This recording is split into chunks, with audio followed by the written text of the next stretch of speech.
How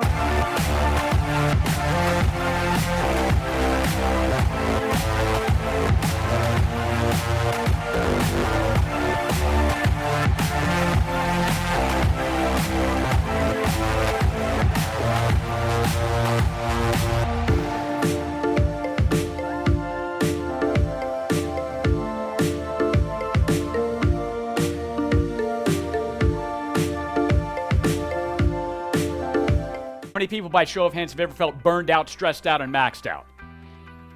Well, we definitely all have, and that is something that we want to talk about today because it's such an important issue and it is so relevant to who we are and what we do in any industry. Burnout costs between $125 billion and $190 billion every year in healthcare costs. Now, researchers estimate that workplace stress accounts for 8% of national spending on healthcare. In one poll of nearly 3,000 people, almost half of employees reported missing time at work from work-related stress, and 61% said that the stress had made them physically sick. So what is the solution? What we want to be able to do is help you define a culture that leads for positive mental health, that uses healthy leadership to tap into the potential of all of the individuals as well as the people in the organization as a whole. Now, most of you probably know what that is. Yes, of course, it's the good old Slinky toy that most of us had when we were a kid. So why does the Slinky do that? Why does it go up and down? Well, it oscillates like that for a very simple reason. It's made that way. The structure of the Slinky causes the behavior of oscillation. Structure causes behavior within an organization. And if we want to define a culture, what we need to be able to do is understand that if we choose to default to a culture where the conversations around mental health are not normalized, and if we choose to default to a culture where there is a stigma around mental health, what happens is that breaks down individuals and it breaks down entire organizations. So what we want to be able to help you do today is to define a culture of healthy leadership that leads for positive mental health. And when we do that, not only are we going to have positive human and financial impact for individuals, this is going to thread the needle between mental health and total wellness and business results. It is possible to thread the needle when we focus on mental health and we also focus on creativity and efficiency and effectiveness and innovation within our companies. We can always thread the needle between mental health and business results. And that experience was profound. What I did was went to Hallmark and bought small cards, and I put an inspirational note on each card. And so as I was sitting in my vehicle waiting for someone to request a ride, eventually their name popped up. And on that card, I would write the person's name. So let's go with Samantha. Samantha's my next rider. I would write her name down on that card and put it into the back seat. So when she opened up the door, she saw a card with her name on it. Within 5 minutes, Samantha and I had an engaged conversation because she saw my compassion and she opened up to her anxiety attack that morning. Interestingly enough, I picked her up at a park in Altamont Springs, Florida. And when I picked her up, the very first thing I said was, "I really appreciate you putting in some self-care this morning." And she looked at me and she said, "Well, what makes you say that?" And I says, "Well, it's a Saturday morning. I'm picking you up at a park. And I just thought that it was interesting that you chose to invest in self-care." Less than 5 minutes, and I had an authentic conversation. Now, I don't know if it was her that wrote this, but at one point in time during my Uber rides, I had someone do a review, and they said I saved their life.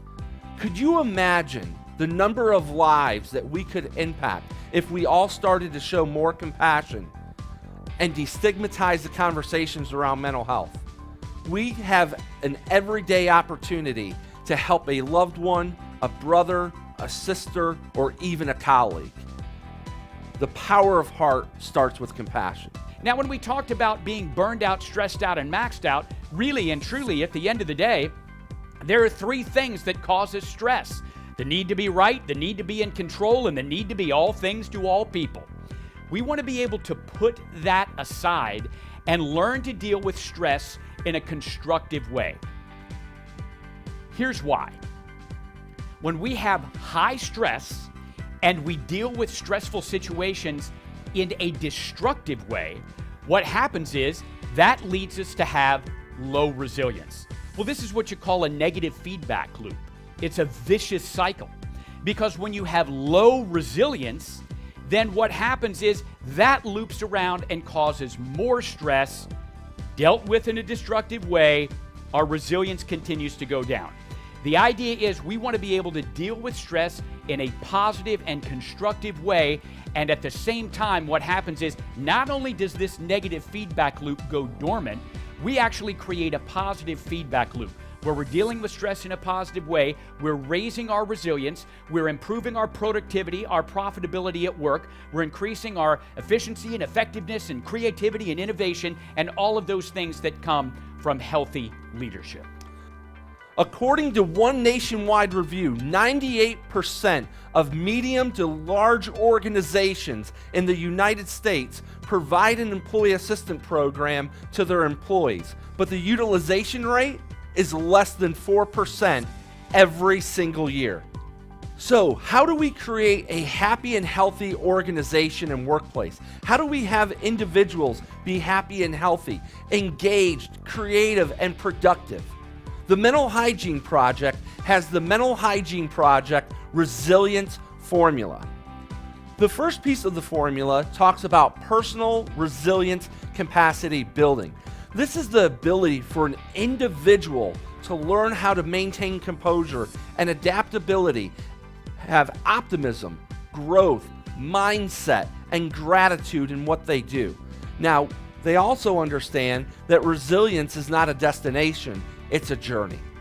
When we're talking about all of these organizational systems and personal systems for resilience, we want to make it a committed, collaborative effort within your company. It was interesting in terms of, as I was standing in front of the room, I happened to notice this one gentleman. And when he was pushing back, he was pushing back. I mean, the veins in his head were popping out. And then we had a great conversation in the debrief about how, when we're experiencing change, it's important to go with the flow of positive energy as opposed to pushing back. So we all had a great discussion about that. People asked questions. We engaged for about 10 minutes. And then I walked back about halfway back in the room and I said, "Sir, could you put your hand up?" He said, "Sure." So he put his hand up. I put my hand on his. I pushed, and he very nearly pushed me through the wall. Even after we had that discussion, I said, "Sir, if you don't mind, why did you push so hard even after we had the discussion about how important it is to go with the flow of energy for positive change?" He was a pretty thoughtful guy. Paused. He said, "Because I didn't want to feel vulnerable." So, ladies and gentlemen, change can make us feel vulnerable.